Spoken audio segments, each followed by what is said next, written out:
తృణమూల్ కాంగ్రెస్ ఎంపీలు వైఖరి చూస్తుంటే వాళ్ళ బిహేవియర్ చూస్తుంటే వీళ్ళు ఎంపీలా లేకపోతే వీధి రౌడీలా అని అనిపిస్తుంది. తాజాగా మనం చాలాసార్లు గతంలో మాట్లాడుకున్నాం. కళ్యాణ్ బెనర్జీ తాజాగా చేసినటువంటి కామెంట్స్. కోల్కతాలో ఒక ర్యాలీ జరిగింది.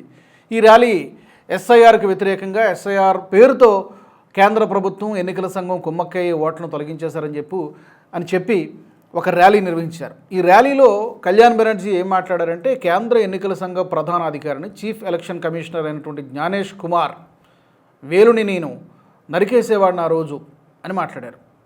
అతను సందర్భం ఏంటంటే, కొద్ది రోజుల కిందట పశ్చిమ బెంగాల్ సీఎం మమతా బెనర్జీ సిఈసి ఆఫీస్కి వెళ్ళారు న్యూఢిల్లీలో. అప్పుడు అతను సీఎంతో సరిగ్గా బిహేవ్ చేయలేదు. అతనిపై సీఎం అయినా కూడా చూడకుండా ఆమెపై వేలెత్తి చూపించారు. అదే ప్లేస్లో నేనుంటే కనుక తప్పకుండా జ్ఞానేష్ కుమార్ వేళ్ళు నరికేసేవాడిని అంటూ కళ్యాణ్ బెనర్జీ మాట్లాడారు. చాలా ఆవేశంతో మాట్లాడారు.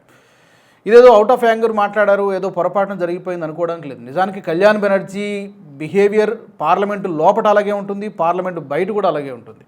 చాలా సందర్భాల్లో అతని మాట తీరు కానీ అతని బిహేవియర్ కూడా ఏదో పొరపాటున అతను ఎంపీ అయ్యి చట్టసభలో ఉన్నాడు కానీ, లేకపోతే ఏదో వీధి గుండాలాగానో వీధి రౌడీలాగానో ఉండాల్సినటువంటి వ్యక్తి పొరపాటున చట్టసభల్లోకి వెళ్ళినట్టుగా కనిపిస్తూ ఉంటుంది. గతంలో కూడా మనం చూస్తే మాజీ వైస్ ప్రెసిడెంట్ అయినటువంటి జగదీప్ ధన్ఖడ్ ఆయన్ని ఉద్దేశించి కూడా చాలా అవహేళన చేస్తూ మాట్లాడినటువంటి పరిస్థితి, అతను మోకరీ చేశారు. పార్లమెంటు ఆవరణలోనే జరిగింది. ఇప్పుడు కూడా మనకి యూట్యూబ్లో విజువల్స్ దొరుకుతాయి.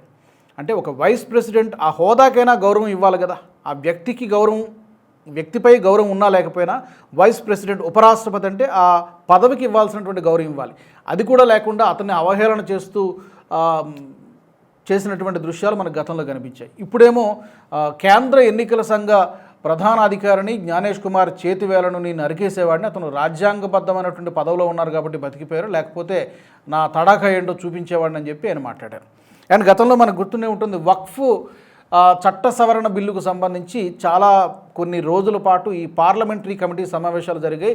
ఈ పార్లమెంటరీ కమిటీ సమావేశాల్లో అన్ని పార్టీల ఎంపీలని కూడా ప్రభుత్వం ఇన్వైట్ చేసింది. అందులో భాగంగానే అసదుద్దీన్ ఓవైసీ ఇతను కూడా వెళ్ళారు, కళ్యాణ్ బెనర్జీ కూడా వెళ్ళారు. అక్కడ చర్చ జరగాలి. చర్చ జరగకుండా అక్కడ చర్చను రాద్ధాంతం చేయాలని చెప్పి ఉద్దేశంతో ఇతను మొత్తం అక్కడ ఉన్నటువంటి గ్లాసుల్ని పగలగొట్టేసి బయటకు వచ్చేసినటువంటి పరిస్థితి అప్పుడు పెద్ద బ్రేకింగ్ న్యూస్ అయింది అప్పట్లో.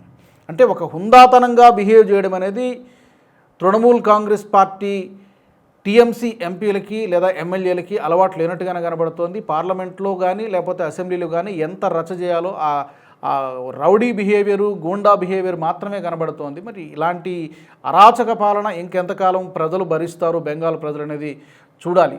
అతనొక్కరే కాదు, ఈవెన్ షయానీ ఘోష్ అలాగే మహువా మొయిత్రా లాంటి వాళ్ళు కూడా ఇలాంటి బిహేవియర్, మహిళలు అయినప్పటికీ కూడా వాళ్ళ బిహేవియర్ కూడా దాదాపు ఇలాగే ఉంటుంది. చట్టసభల్లోనూ బయట కూడా ఇలాగే ఉంటుంది.